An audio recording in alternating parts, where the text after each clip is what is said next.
The morning sun cast long shadows across the Florentine palazzo as Lorenzo examined the letter that would change his understanding of power forever. It bore the seal of Niccolò Machiavelli, the exiled diplomat whose reputation for cunning preceded him like a storm cloud. The letter contained not political intrigue, but something far more valuable, the blueprint for mastering oneself. True power, the letter began, flows not from the scepter you hold over others, but from the dominion you exercise over your own faculties. He who cannot command his speech will find his words command him. He who does not govern his thoughts will discover his mind governed by others.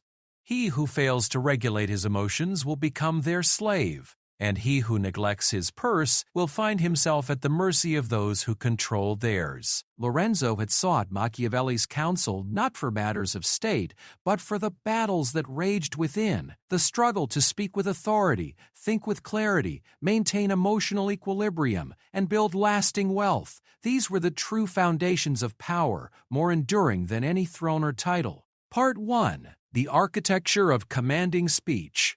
The first principle Machiavelli outlined struck at the heart of human nature itself. Words, he explained, were not merely sounds that escaped the mouth, but weapons that could topple kingdoms or build empires. The difference lay not in their volume, but in their precision, timing, and the authority behind them. Lorenzo recalled his recent failure at the Merchant Guild meeting, where his passionate plea for trade reform had fallen on deaf ears. His words had tumbled out in a torrent of emotion, each sentence undermining the last, his voice rising with frustration until he resembled nothing so much as a petulant child rather than a serious businessman. Machiavelli's teachings illuminated why this approach had failed so spectacularly. "Observe the wolf," Machiavelli had written. "It does not bark at its prey with the frenzied yapping of a small dog. It watches, waits, and when it strikes, its actions are decisive and final." Your speech must embody the same calculated restraint. Every word must earn its place in the sentence, every sentence its place in the argument, and every argument its place in your grand design. The foundation of commanding speech, Lorenzo learned, rested upon 3 pillars: preparation, presence, and precision. Preparation meant understanding not only what you intended to say, but why it mattered to those who would hear it. Most people spoke to express themselves. Powerful speakers spoke to create specific outcomes in their listeners' minds. Before any important conversation, Lorenzo began to practice what Machiavelli called the cartographer's discipline, mapping the mental terrain of his audience. Who were they? What did they fear?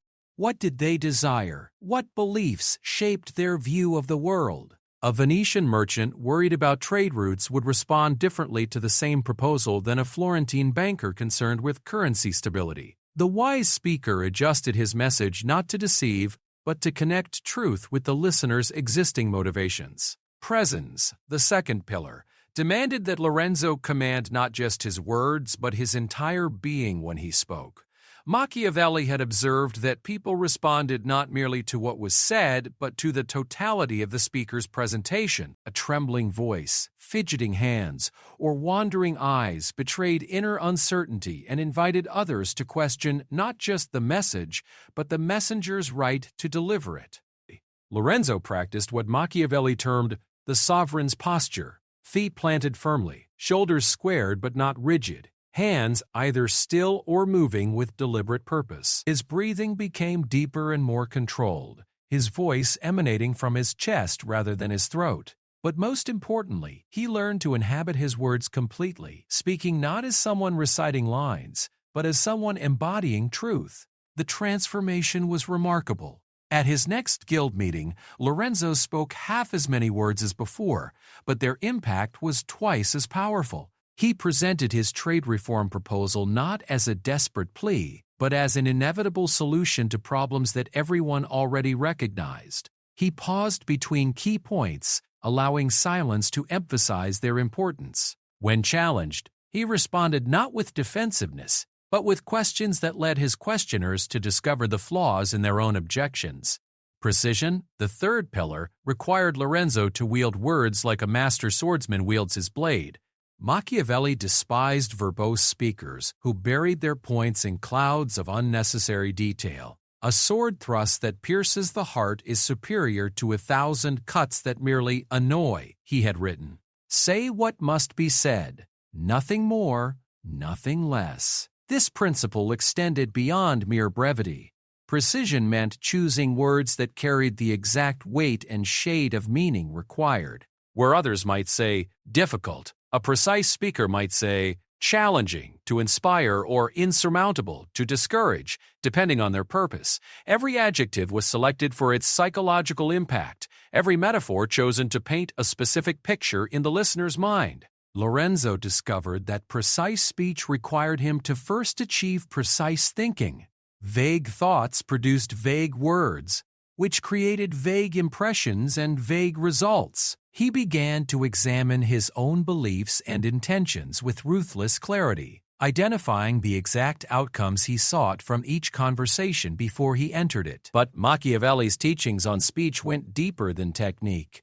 They touched on the fundamental relationship between speaker and listener, revealing it as a dance of power where the skillful could lead while appearing to follow. The greatest speakers, Lorenzo learned, did not impose their will through force, but guided others to arrive at desired conclusions through their own reasoning. This required understanding what Machiavelli called the republic of the mind, the complex ecosystem of beliefs, fears, desires, and assumptions that existed within each person's consciousness. A skilled speaker could navigate this landscape, identifying the mental pathways that led to agreement and gently guiding their listeners down them. The technique involved asking questions that revealed inconsistencies in the listener's thinking.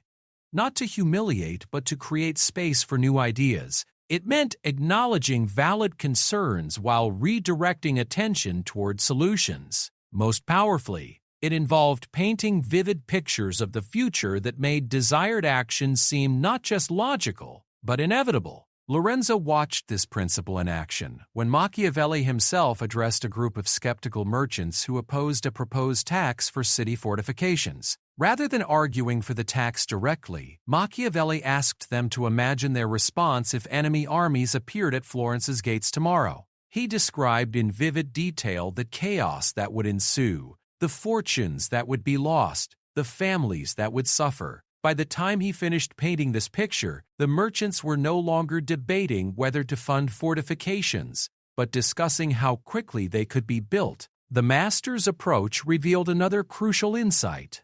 Powerful speech often worked indirectly, approaching objectives from unexpected angles. Direct confrontation triggered defensive responses. Indirect approaches bypassed psychological resistance entirely. This required patience and strategic thinking, qualities that separated true masters of speech from mere orators. As Lorenzo's command of speech improved, he noticed profound changes in how others related to him. People sought his opinions more frequently, deferred to his judgment in group discussions, and remembered his words long after conversations ended. But perhaps most importantly, his improved speaking ability strengthened his thinking ability. The discipline required to speak precisely forced him to think precisely, creating a virtuous cycle of intellectual development. Part 2. The Governance of Mind and Mood. While Lorenzo mastered the external expression of power through speech, Machiavelli's second set of teachings focused on the internal realm where true sovereignty was either won or lost. The mind, he explained, was like a city-state that could be governed wisely or allowed to descend into chaos. Most people lived as prisoners in their own mental kingdoms, subject to every passing thought and emotion, reactive rather than responsive, victims of their own unexamined assumptions and unchallenged fears. Consider the difference between a wise prince and a weak one, Machiavelli had written. The weak prince is buffeted by every wind of fortune, his decisions driven by fear, greed, or the pressure of the moment. The wise prince maintains his course regardless of temporary storms, guided by principles rather than passions. Your mind requires the same quality of leadership. The foundation of mental governance began with what Machiavelli called the daily audit, a systematic examination of one's thoughts, beliefs, and emotional patterns. Just as a prince must know the true condition of his realm to govern effectively, Lorenzo needed to understand the actual landscape of his consciousness rather than the idealized version he preferred to imagine. Each evening, Lorenzo began reviewing the day's mental events with the same rigor a general might apply to battlefield reports. What thoughts had dominated his attention? Which emotions had driven his decisions? When had he responded from wisdom versus reacting from conditioning? Where had his assumptions proven accurate, and where had they led him astray? This practice revealed disturbing patterns. Lorenzo discovered that his mind spent vast amounts of energy on imaginary scenarios that never materialized, rehearsing conversations that never occurred, worrying about outcomes that never happened, replaying past events he could not change. Machiavelli termed this the taxation of phantom enemies, the mind's tendency to exhaust itself fighting battles that existed only in imagination. The solution lay in what Machiavelli called the principle of present sovereignty. Just as a wise ruler focused his resources on actual rather than theoretical threats, Lorenzo learned to direct his mental energy toward present realities rather than past regrets or future anxieties. This did not mean ignoring planning or learning from experience, but rather distinguishing between productive reflection and destructive rumination. Lorenzo developed a simple but powerful technique. Whenever he caught his mind wandering into unproductive territory, he would ask himself 3 questions. First, is this thought serving a specific purpose right now? Second, can I take any immediate action based on this thinking? Third, is continuing this line of thought likely to improve my actual circumstances? If the answers were no, he would deliberately redirect his attention to something more constructive.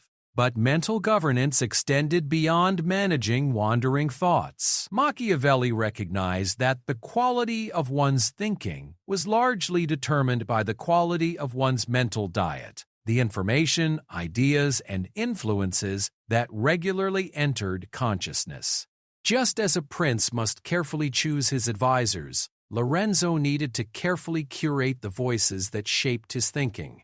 He began auditing not just his thoughts but their sources. Which books, conversations, and experiences consistently elevated his thinking versus those that diminished it? Which people in his life challenged him to grow versus those who reinforced limiting beliefs? Which environments stimulated his best ideas versus those that drained his mental energy? The results were illuminating. Lorenzo discovered that certain merchants in his social circle, despite being pleasant company, consistently pulled conversations toward complaint and gossip rather than opportunity and growth. Meanwhile, his discussions with a particular scholar, though sometimes challenging to his ego, invariably left him with new insights and expanded perspectives. Machiavelli's teachings extended this principle to the realm of emotions, which he viewed not as uncontrollable forces, but as powerful servants that could either aid or undermine one's objectives.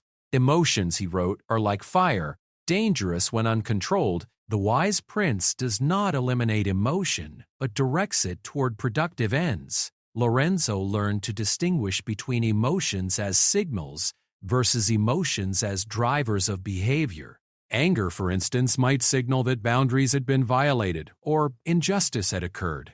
Valuable information that could guide appropriate response. But allowing anger to drive immediate behavior often led to actions that damaged long-term interests. The key lay in what Machiavelli termed the pause of sovereignty, creating space between feeling an emotion and taking action based on it. When Lorenzo felt anger rising, he learned to acknowledge it without immediately acting on it, asking himself what valuable information the emotion might contain and what response would best serve his long-term objectives. This approach transformed his relationship with all emotions. Fear became a signal to prepare rather than a reason to avoid. Excitement became energy to channel rather than recklessness to indulge. Sadness became information about what he valued rather than evidence that life was meaningless. By treating emotions as advisors rather than rulers, Lorenzo found his responses becoming more strategic and effective. The practice of mood governance proved equally crucial. Machiavelli observed that a leader's emotional state influenced not only his own decisions, but the entire atmosphere around him. A prince's mood rippled outward, affecting the morale and performance of everyone in his sphere of influence. Lorenzo realized this principle applied equally to his business relationships, family interactions, and personal well-being. He began to view his emotional state as a form of leadership responsibility. Just as he wouldn't allow his business to operate chaotically, he couldn't allow his emotions to create chaos in his personal environment. This meant developing what Machiavelli called emotional hygiene, practices that maintain psychological equilibrium regardless of external circumstances. Lorenzo established morning rituals that set positive emotional tone for each day, physical exercise to discharge tension, reading that elevated his thinking, and reflection that connected him with his deeper purposes. He learned to recognize early warning signs of mood decline, irritability, pessimistic thinking, or withdrawal from others, and developed specific interventions for each pattern. Perhaps most importantly, he discovered the power of what Machiavelli termed sovereign interpretation, the ability to choose how to frame and understand events. The same business setback could be interpreted as evidence of personal failure or as valuable market feedback. The same criticism could be seen as an attack to defend against, or as intelligence to improve performance. This principle revealed one of Machiavelli's deepest insights. While people could not always control what happened to them, they retained absolute authority over what they made events mean. This interpretive power, once fully grasped and developed, proved to be perhaps the most liberating aspect of mental governance. Lorenzo began to see his challenges not as obstacles, but as opportunities to strengthen his capabilities. Difficult people became teachers who revealed his own areas for growth. Setbacks became redirections toward more promising paths. This shift in interpretation didn't make problems disappear, but it transformed his relationship with them in ways that consistently improved outcomes. The cumulative effect of these practices was profound. Lorenzo found his mind becoming a more reliable ally in achieving his goals. His moods became more stable and positive, creating better relationships and opportunities. His thinking became clearer and more strategic, leading to superior decisions. Most importantly, he experienced a growing sense of genuine confidence that came not from external achievements, but from knowing he could navigate whatever challenges life presented. Part 3. The Mastery of Financial Fortune. As Lorenzo's command over his speech and mind strengthened, Machiavelli's final teachings addressed what many considered the ultimate measure of worldly success, the accumulation and preservation of wealth. But the master's approach to finances differed radically from conventional wisdom. Where others saw money as an end in itself, Machiavelli viewed it as a tool of power, important not for the comfort it could buy, but for the freedom it could secure and the influence it could wield. Gold, Machiavelli explained during one of their evening discussions in his study, is like an army in the hands of a fool. It creates only temporary pleasure and eventual disaster. In the hands of a strategist, it becomes a force that shapes the world. The difference lies not in the amount possessed, but in the wisdom with which it is deployed. Lorenzo had entered their relationship with typical merchants' assumptions about wealth: earn as much as possible, spend as little as necessary, and accumulate the difference. Machiavelli's teachings revealed these principles as not merely incomplete but potentially counterproductive for anyone seeking real power and lasting prosperity. The first revelation concerned the true nature of wealth itself. Most people, Machiavelli observed, confused money with wealth, not understanding that currency was merely a representation of value, not value itself. True wealth lay in one's ability to create value for others consistently over time. Money was simply the medium through which this value creation was measured and exchanged. This distinction transformed Lorenzo's entire approach to business.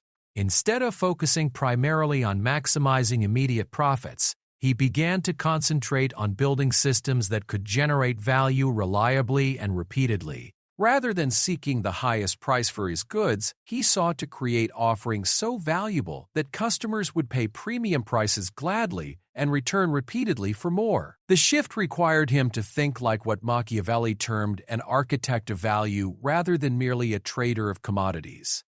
Lorenzo began studying his customers' deeper needs, not just their immediate wants. A merchant who bought textiles from him wasn't simply purchasing cloth. He was investing in his ability to satisfy his own customers' desires for beauty, status, and quality.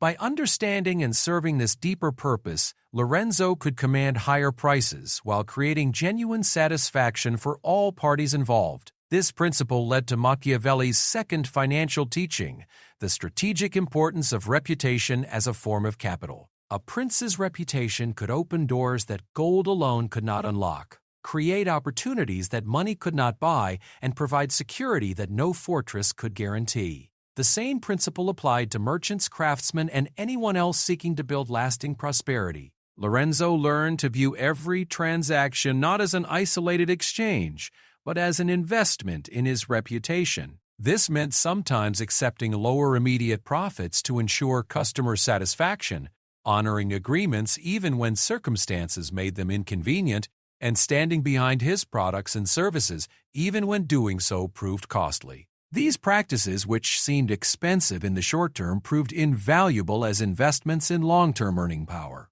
His reputation for reliability began to attract customers willing to pay premium prices for the confidence that came with doing business with him. Other merchants started referring clients to him, knowing that any problems would be handled professionally. Suppliers offered him better terms because they trusted his payments would arrive promptly. The reputation he built became a form of wealth that appreciated rather than depreciated over time. Machiavelli's third principle addressed the relationship between risk and security. Most people, he observed, approached financial security by trying to eliminate risk entirely, keeping money in safe places, avoiding ventures with uncertain outcomes, and choosing predictability over opportunity. This approach, while psychologically comforting, actually created a different kind of risk, the risk of stagnation and eventual obsolescence. A prince who seeks to avoid all danger, Machiavelli wrote, will find that he has avoided nothing except opportunity. Fortune favors those who understand risk, not those who flee from it. This principle required Lorenzo to reconceptualize his relationship with uncertainty and potential loss. Rather than attempting to eliminate risk, Lorenzo learned to manage it strategically. He began to distinguish between risks that could destroy him, those that could result in total loss, and risks that could merely inconvenience him, those that might result in setbacks but not disaster. The former category he avoided scrupulously. The latter he embraced selectively when the potential rewards justified the potential costs. This approach led to what Machiavelli called the diversification of fortune, spreading both risks and opportunities across multiple ventures rather than concentrating everything in a single area. Lorenzo began investing not just in textiles, but in shipping, real estate, and financial instruments. He partnered with other merchants to share both risks and rewards of larger ventures. He maintained reserves that could sustain his lifestyle and business operations, even if his primary income sources were temporarily disrupted.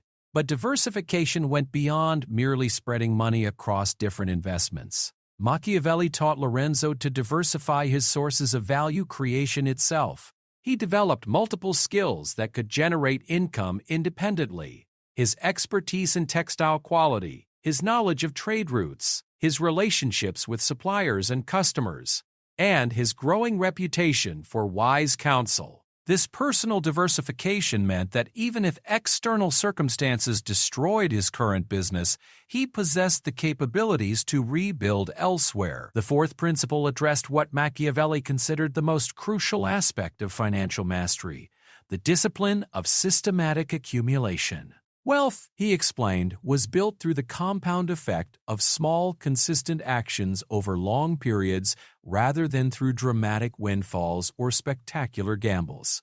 This required a quality that many ambitious people lacked: patience combined with persistent effort. Lorenzo established what he came to think of as his financial constitution, a set of inviolable rules that governed his money regardless of circumstances or temptations. A fixed percentage of every payment received would be set aside before any other expenses were paid. A maximum percentage of his wealth could be invested in any single venture. A minimum amount would always be kept in immediately accessible form for unexpected opportunities or emergencies. These rules felt restrictive initially, particularly when attractive opportunities seemed to require violating them. But Machiavelli helped Lorenzo understand that discipline in small matters created the foundation for freedom in large ones. By consistently following his financial constitution, he built reserves that eventually allowed him to take advantage of opportunities that required substantial capital, opportunities that were invisible to those who had consumed all their resources on immediate pleasures or had tied up their wealth in illiquid investments.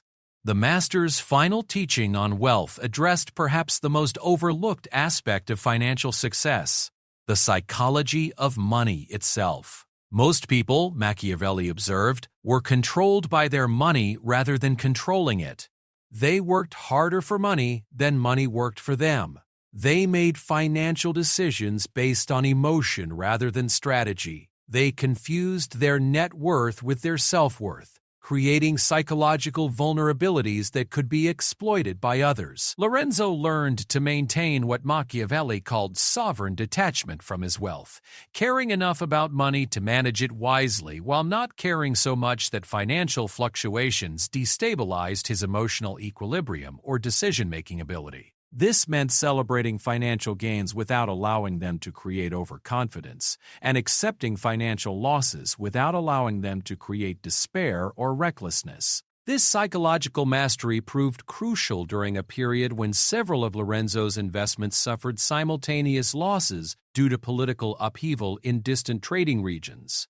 Rather than panicking or making desperate attempts to recover quickly, he maintained his strategic approach, used the downturn to acquire assets at reduced prices, and emerged from the crisis in a stronger position than before. Perhaps most importantly, Lorenzo learned to view his growing wealth as a tool for creating more value, rather than an end in itself. He used his financial resources to support promising young merchants who lacked capital, to fund innovations that could benefit entire industries, and to strengthen the economic foundation of his community. These investments often proved profitable in purely financial terms, but even when they didn't, they enhanced his reputation and expanded his network of relationships in ways that created future opportunities. The culmination of Machiavelli's financial teachings was the recognition that true wealth extended far beyond money to encompass knowledge, relationships, reputation, skills, and influence. A person who possessed only money was merely rich. A person who possessed the ability to create value consistently was truly wealthy. This distinction explained why some people could lose fortunes and rebuild them while others could inherit vast sums and squander them completely. Lorenzo discovered that as his wealth grew, so did his responsibilities and opportunities to influence the world around him. Money became a tool for supporting causes he believed in, helping others achieve their goals, and creating positive changes in his community. This broader purpose gave his financial activities deeper meaning and attracted others who shared his values, creating a virtuous cycle of mutual support and prosperity.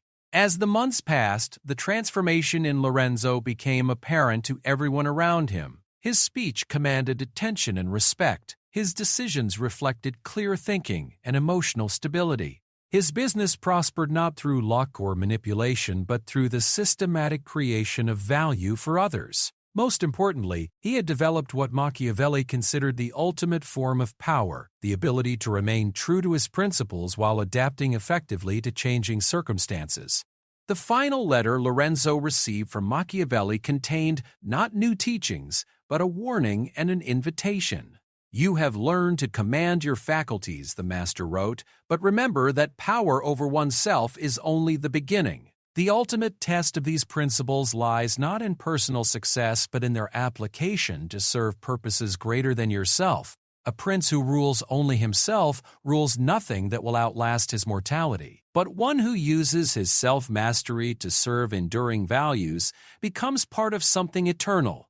Lorenzo understood that his education was complete not because he had mastered all knowledge, but because he had developed the capabilities to continue learning and growing throughout his life. The principles he had internalized, the precise use of language, the governance of thought and emotion, and the strategic deployment of resources would serve him regardless of what challenges or opportunities the future might bring.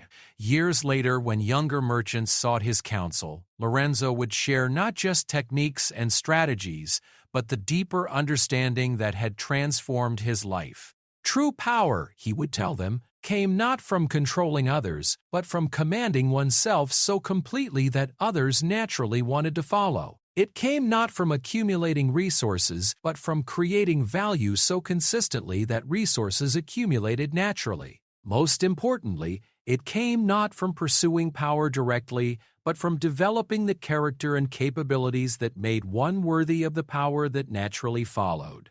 The teachings of Machiavelli had revealed that the greatest battles were not fought on external battlefields, but within the landscape of human consciousness. Victory in these internal wars created the foundation for success in all external endeavors. Command of speech, governance of mind and mood, and mastery of finances were not separate skills, but interconnected aspects of a single discipline, the art of living with intention, wisdom, and strategic awareness. In mastering these arts, Lorenzo had discovered something that no external authority could grant and no adverse circumstance could revoke: the unshakable confidence that comes from knowing oneself capable of navigating whatever challenges life might present. This knowledge, more than any title or treasure, represented the true inheritance of Machiavelli's teachings, a legacy of personal sovereignty that could be passed down through generations, enriching not just individuals but entire communities with the wisdom of principled leadership.